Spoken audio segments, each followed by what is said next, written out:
You are listening to the Boss Experience Podcast, a podcast with conversations about business growth, self-development, and maintaining a mindset to achieve business success. My name is Michele Davis, and I am a business strategist and coach, and I am your host. Let's get started.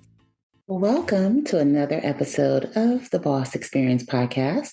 My name is Michele Davis, and I'm your host. So I am sharing a bonus episode with you today of previously recorded audio. And in this audio, I am discussing the topic of money as it relates to your mindset. So often we don't realize that a lot of how we think about our ability to succeed in the world and, our thoughts on money and success and wealth really come from how, we were raised and our experiences. And, when we think about all the things that we were told growing up, it impacts us and our ability to be confident in our journey as an entrepreneur. So if you've ever sat down and really reflected on where your beliefs stem from as it relates to, how you manage your money, your thoughts about your ability to earn money beyond, what you would get in a 9 to 5, or your thoughts on wealth, and even your thoughts on, how money is to be managed in your relationship, all stems from what you observed and what you were exposed to as you were growing up. And that mindset is actually passed through generations and generations in our families. It's what we see in society. And when I look at my family, it really breaks my heart to think that so many members of my family, they lived a life of, just going to work and paying their bills. And, they never really experienced or asked themselves, what are their dreams? What are their hopes? What do they want to accomplish in life? And that actually breaks my heart. It breaks my heart because they never really allowed themselves to even think about happiness being beyond what they were doing, day to day, which was going to work and, working to earn a living and taking care of their families. And, my family, they did a very good job of taking care of the family, but, they never really allowed themselves to dream beyond that. A vacation in most instances was, traveling out of town to visit family. And for me, for a long time, that was my mindset. Graduate high school, go to college, get a job. And I never really allowed myself to dream beyond that.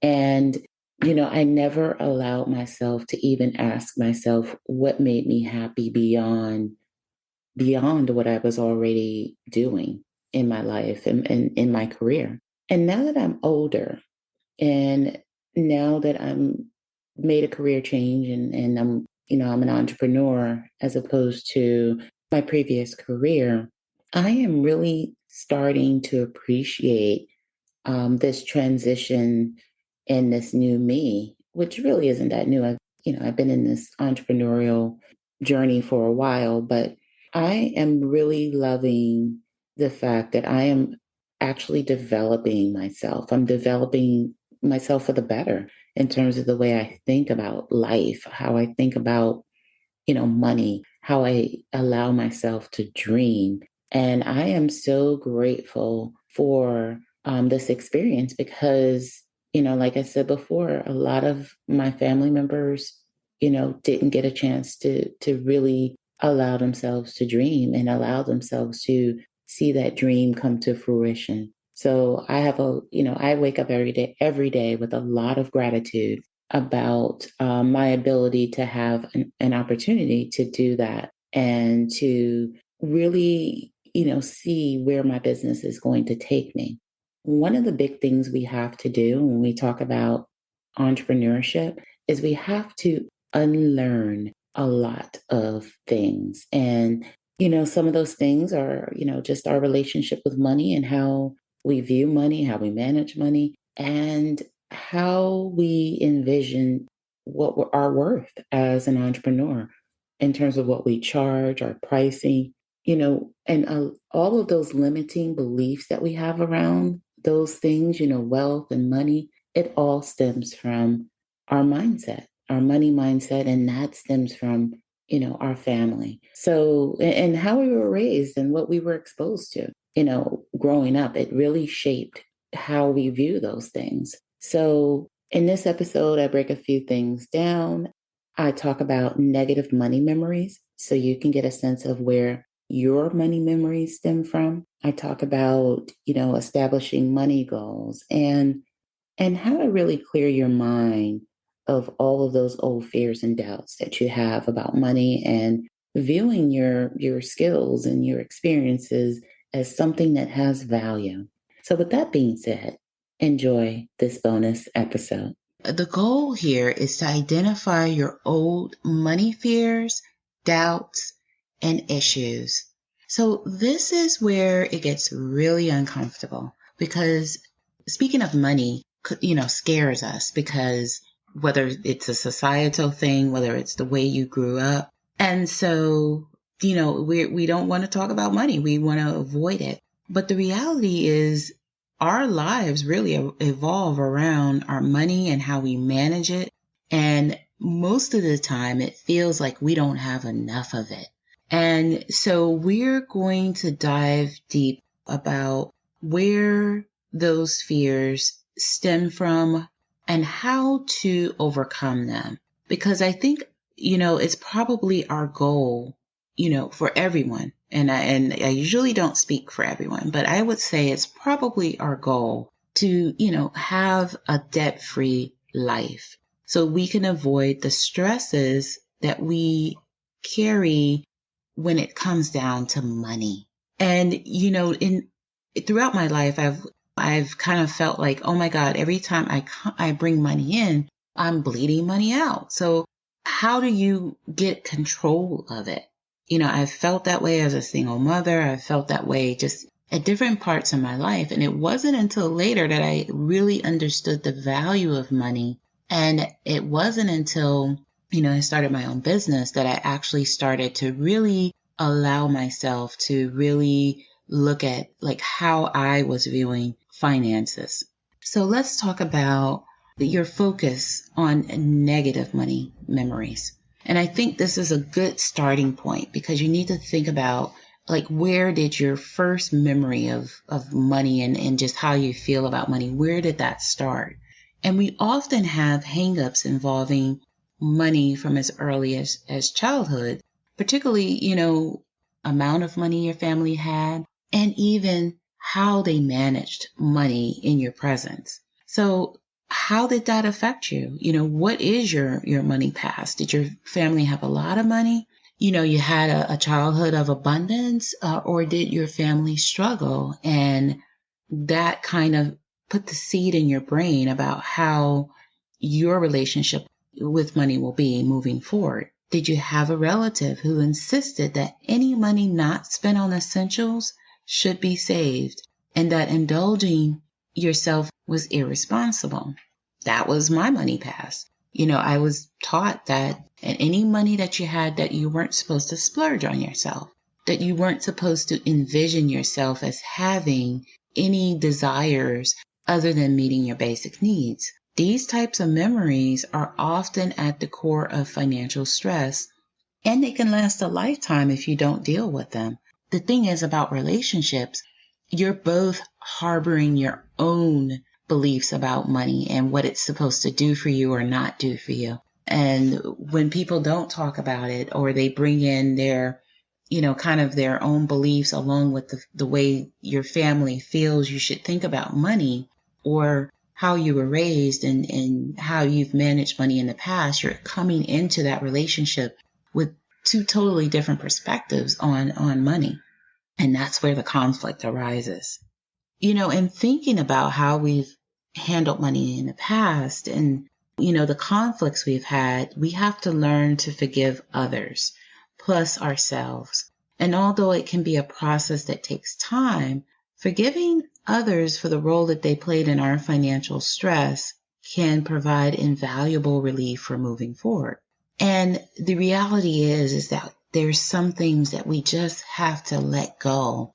So the first thing you want to do is just kind of acknowledge your feelings and discover the root of your money mindset. Even though it will be uncomfortable, it's a necessary process to healing your mindset around money. So you have to acknowledge your feelings, move forward from the grudges you may carry, be honest about your feelings, and forgive yourself for prior mismanagement. And you have to feel worthy of wealth and abundance, because we get all kind of squirmy when we think of ourselves as being successful. Like we can't or shouldn't strive or desire to achieve success. And most of the time when we're thinking about what's blocking money from coming into our lives, most of the time it's us, or what's blocking abundance, because abundance comes in more forms than just money. Most of the time we're blocking things from coming into our lives.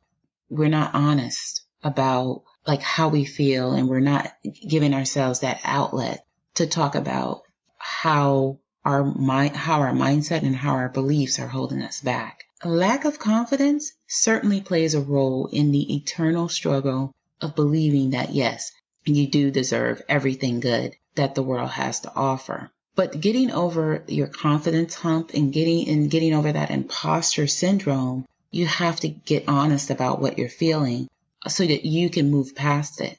Although you can't change the mistakes of the past, acknowledging that you have learned lessons from these mistakes can certainly help propel you toward a future of financial growth.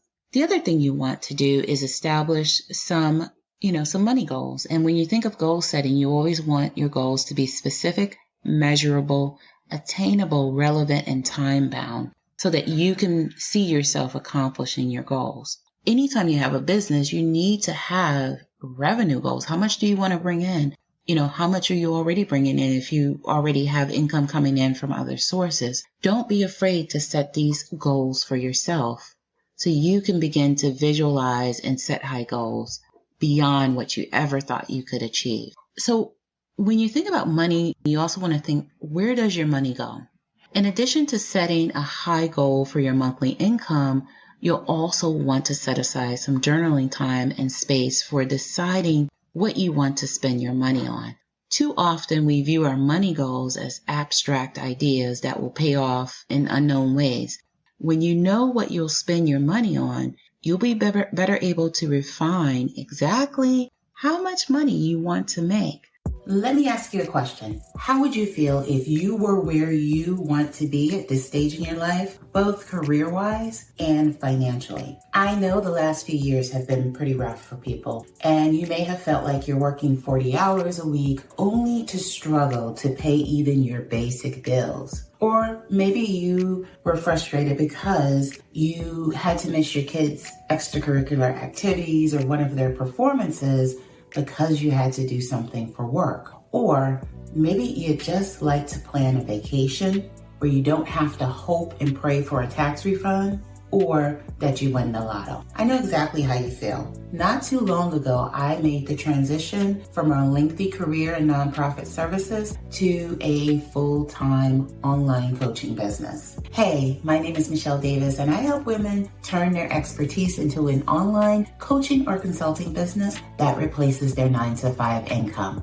And I just created this video sharing 3 things that enabled me to go from a 20-plus year career in nonprofit services to actually replacing my 9-to-5 income with an online coaching business. Just head over to CEOBlueprintAcademy.com. That's CEOBlueprintAcademy.com to watch it now. Okay, back to the show.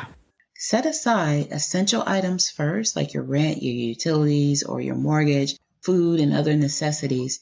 And focusing on, paying off debt will all pay significant dividends in the future. However, everyone is entitled to splurge a bit as well, as self-care is critical for maintaining a healthy body and mind. You also want to set aside, some entertainment for yourself. You work hard for your money, and there's no reason you should deprive yourself of desiring, to benefit from your hard work.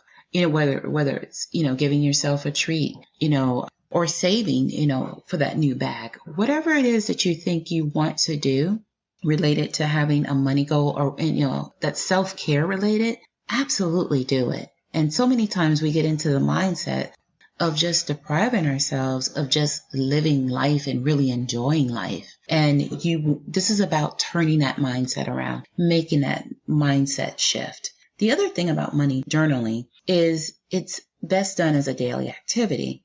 And it really doesn't work if you only kind of track your expenses once a month. You need to get in tune with your money goals and what you want on a daily basis. And you really, really want to make it a habit so that you can forge a daily plan of action as you want to create some new beliefs around money. So it's often said that money can't buy happiness, and viewing money as a solution to all problems is a dangerous mindset. And that's why I said, we get caught up in this, I want to make six figures. I want to, have $10,000 months. And we've set that as our bar for success. And we have to really dig deeper. And what is it that we're really trying to do so that we can track it and gain control of it?